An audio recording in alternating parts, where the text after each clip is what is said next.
Okay, well, Assalamualaikum warahmatullahi wabarakatuh.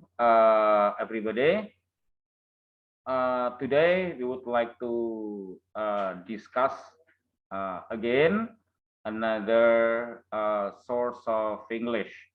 Jadi pada hari ini kita akan mendiskusikan kembali. Kalau dulu kalian mendiskusikan tentang tenses, sumbernya kalimat bahasa Inggris, sekarang kita akan mendiskusikan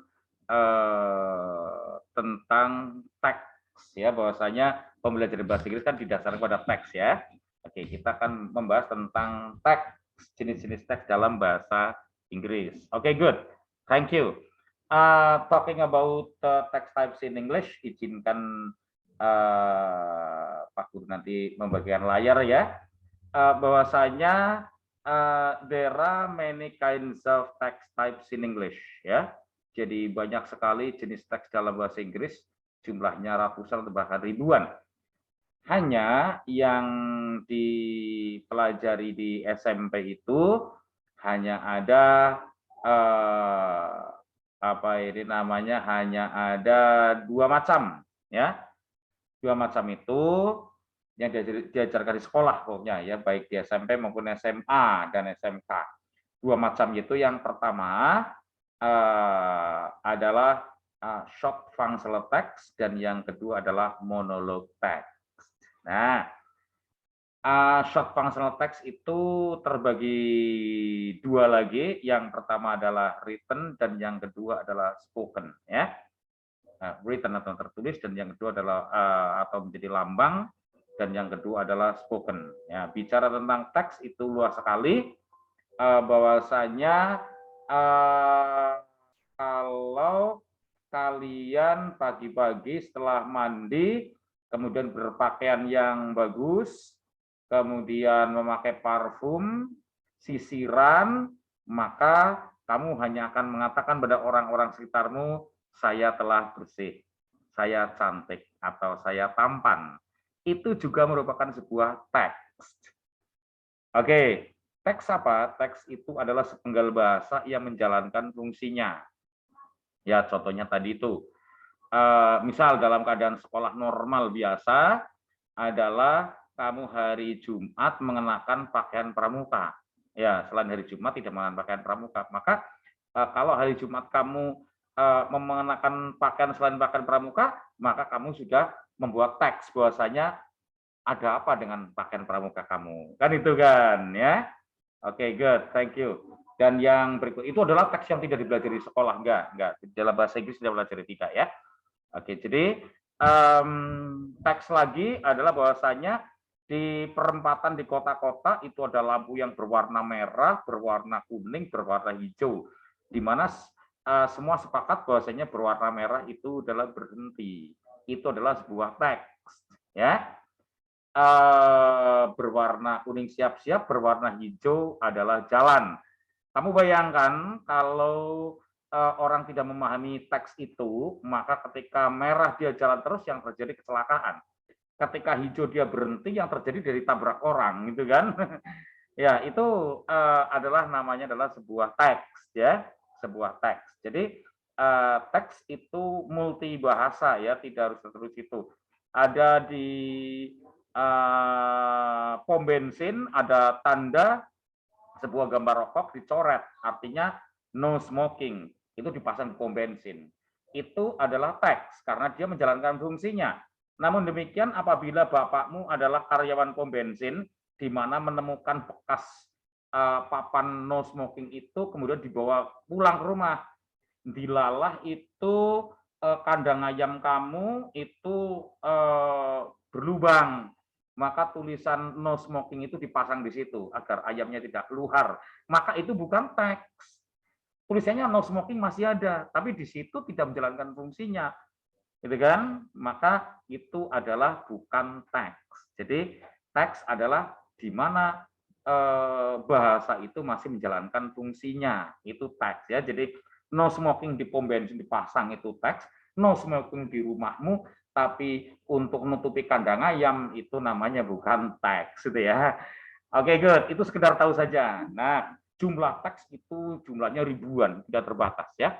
Oke, namun yang dipelajari di SMP itu hanya ada yang tadi short functional text, kemudian yang kedua monolog text ya. Short functional text ada 2, monolog text juga ada banyak. Monolog text ada banyak. Yang dipelajari di SMP itu ada 5. Nanti di SMA, kalau kamu sekolah SMA, 5-nya dipelajari lagi, ditambah 8 lagi. Jadi nanti ada 13 teks kalau kamu sekolah tamat SMA ya. Kalau di SMP 5. Oke. 5 monolog teks itu apa aja? Kita mulai untuk melihat ya, Pak Guru tampilkan. Oke, good. Thank you.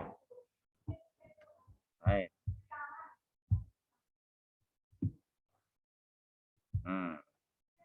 Oke, good. Right. Kita mulai bahwasanya text types in English. In Indonesian junior high schools, there are 5 types of monologue text. Ya, text monologue in English. Taught through the courses. Ya, jadi ada 5 teks tadi sudah disebutkan. Ya, 5 teks itu apa? They are descriptive di kelas 7 dulu kalian, recount di kelas 8, naratif, kemudian procedures. Sekarang hari-hari ini sedang pelajari ya. Selain nanti kamu akan belajar naratif, setelah belajar naratif kamu akan belajar text report yang terakhir. Ini adalah gambaran tentang teks yang dipelajari di SMP. Mengapa perlu kami sampaikan? Kalian berada di kelas 9 atau di tahun terakhir, maka dari itu kalian harus tahu ya apa yang kalian pelajari selama kalian sekolah di SMP ya. Jangan-jangan nanti lulus pelajaran apa, apa itu kan. Wah, itu sudah sungguh sangat memalukan ya. Oke, text types in English di SMP itu yang pertama, yang ini kita bicara tentang teks monolog. Yang pertama adalah descriptive text. Descriptive text itu apa? Descriptive text is a text that explains about whether a person or an object is like. Bagaimana seseorang atau sebuah objek seperti apa penampakannya, ya. Whether its form, baik bentuknya, propertiesnya, jumlahnya, dan lain-lain. Jadi teks deskriptif itu untuk menggambarkan seseorang atau sesuatu atau suatu tempat. Yang jelas setelah membaca teks deskriptif, yang muncul di benak kita, di otak kita adalah sebuah foto, sebuah gambaran. Oke, right? Contohnya kamu diperintah oleh ibumu, nak tolong antarkan ke rumahnya Ibu Sinta misalkan. Aduh, saya tidak tahu Bu Sinta seperti apa, rumahnya sebelah sini, kemudian gambaran. Itu adalah teks deskriptif. Lah nanti salah Bu, enggak, orangnya itu misalkan tinggi besar, matanya sipit, orangnya rambutnya keriting, dan sebagainya. Itu di benak kamu sudah ada gambaran, oh kira-kira Bu Sinta seperti itu. Itu namanya teks deskriptif. Oke, that is descriptive text. Kemudian yang kedua adalah recount text, ya. Recount text. Recount text itu apa? Recount text is a text which retells the events in the past, an events in the past. Sebuah kejadian, sebuah event yang terjadi di masa lampau. Itu kalau diceritakan kembali adalah namanya recount, dan ini adalah sesuatu yang benar-benar terjadi. Oke, atau seorang anak kecil pulang dari bermain, dari bermain kepada ibunya mengatakan, mama, tadi atau bunda, tadi aku lihat seekor kodok, gitu kan ya. Kodok itu ternyata digigit oleh ular, ya, kodoknya menjerit-jerit. Itu namanya sudah text recount. Recount text. So recount text is a text which retells events in the past. Its purpose, tujuannya is to inform or to entertain the readers. Ya, bisa tujuannya untuk memberikan informasi, bisa tujuannya untuk entertain the readers. Kalau tadi si anak kecil melaporkan tentang kodok yang dimakan ular, itu adalah to inform, menginformasikan kepada ibunya bahwasanya ada kodok dimakan ular. Oke, recount text is also what is it? Purposes to entertain, juga bisa berfungsi untuk menghibur. Contohnya adalah kejadian lucu. Ya, orang pernah mengalami kejadian lucu, kemudian menceritakan kepada temannya atau kepada tetangganya, pada saudaranya, maka itu adalah tujuannya untuk entertain, menghibur. Ya, oke. A recount text has an orientation. Susunannya ada orientation, ada events in chronological order yang berurutan secara kronologis ya. Urutan waktunya, jadi pertama-tama apa, kedua apa, ketiga apa, gitu ya. Right, itu adalah recount. Kemudian diakhiri dengan reorientation. Reorientation adalah sifatnya round off the sequence of events atau menyimpulkan. Ya, jadi ini priwela, jadi ora sida loh, seperti itu. Right? Oke. Ini aku harus membunuh dongane, gitu kan. Tapi kamu pergi, gitu kan. Kesimpulannya aku ora sida, gitu kan. Itu namanya adalah recount text. Oke, good. Thank you. After recount text adalah naratif, ya. Naratif apa? Naratif is a text. Narrative text is a story with complication and it tries to find resolution to solve the problems. Jadi naratif teks adalah sebuah cerita. Kalau recount tadi kan nyata, gitu ya. Kalau naratif bisa ngarang, right? Cerita hantu. Pada zaman dahulu ada seorang hantu, kan namanya Casper, itu kan, dan sebagainya. Atau cerita kancil. Apakah kamu percaya kancil itu berkomunikasi dengan buaya? Tentu saja tidak, itu kan ya. Once upon a time, there lived a little animal named Kancil. Kancil lived in the forest near the river. In the river, there lived a big crocodile. Kan itu. One day, Kancil went out to the river bank and he met the crocodile. Soon, the crocodile said to Kancil, "Hai Kancil, come here." Hai Kancil, ke sini, ya kan? I want to eat you. Aku akan makanmu. Apakah benar buaya bisa ngomong seperti itu? Kan tidak. Itu namanya adalah a story. Ya kan? Di mana story itu ada terjadi complication. Complication kapan? Pertama itu adalah complication terjadi ketika sang buaya mengatakan pada Kancil akan memakannya. Itu terjadi complication, terjadi permasalahan, terjadi perselisihan. And it tries to find the resolution, right? Dan mencoba untuk mencari resolution to solve the problem. Bagaimana sang Kancil itu akhirnya menemukan cara untuk menyelesaikan masalah agar dia tidak jadi dimakan buaya. Gitu kan?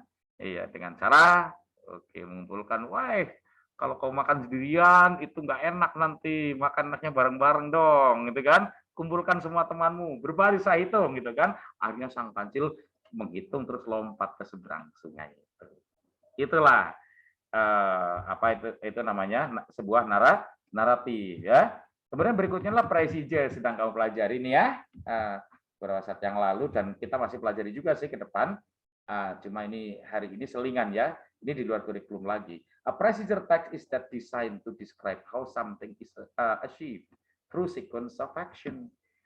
Procedure text adalah sebuah teks yang didesain untuk mendeskripsikan bagaimana suatu itu terjadi melalui sequence of action or steps, melalui serangkaian kegiatan atau langkah. It explains how people perform different processes. Jadi menjelaskan tentang bagaimana orang melakukan proses-proses tertentu, proses masak, gitu kan, masak. Apa contohnya kemarin gedung goreng ya? Iya, contohnya lagi how to make chicken soup. Kalian membuat how to make mendoan, ada yang how to make intil, how to make ondol-ondol, how to make onde-onde, like that, okay? Right, very good, ya. Yeah.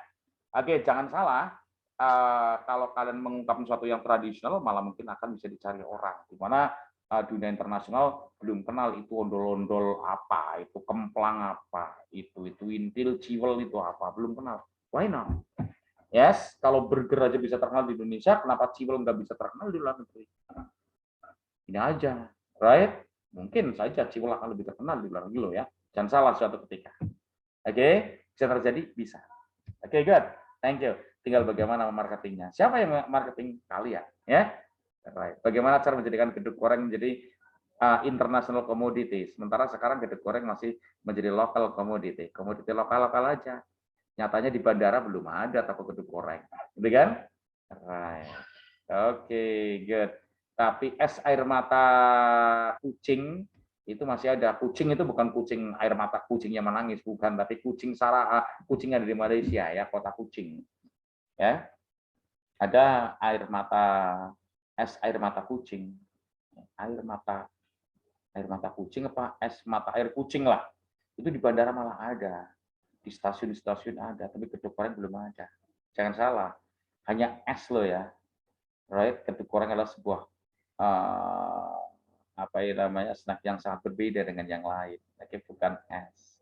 Oke, good. Thank you to Prasijo ya. Siapa tahu kamu akan jadi marketingnya setelah ya kamu buka usaha, buka website, maka kamu akan menjadi juragan kedai goreng yang tidak punya toko dan tidak punya karyawan.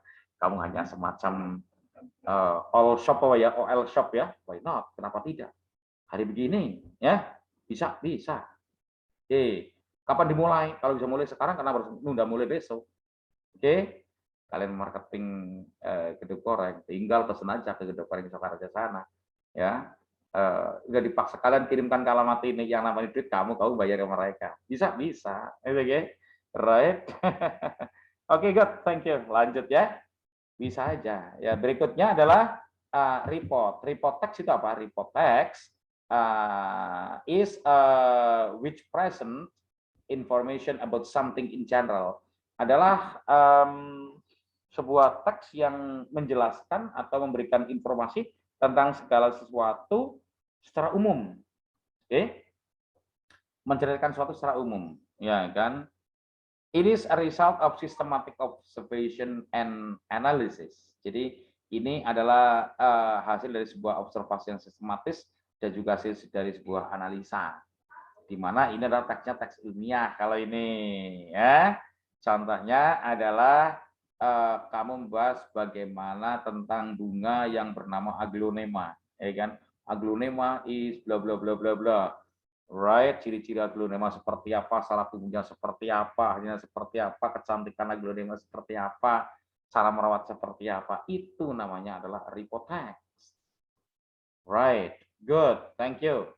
Lo, I would like you to pay attention to this sehingga kalian akan mengetahui ini sudah 5 macam teks monolog yang diberikan oleh Pak Guru. Oke, baru perkenalan, nanti kita tinggal akan meneruskan satu per satu. Oke, good, thank you for your attention. Setelah video ini jangan lupa disimak lagi ya tentang satu persatu, mulai dari deskriptif, ya, recount, naratif, kemudian presije dan report ya. Ada 5 macam teks, kita akan bahas satu persatu di video berikutnya. Thank you for your attention and I hope that you are okay. And assalamualaikum warahmatullahi wabarakatuh. Goodbye, Ceraya.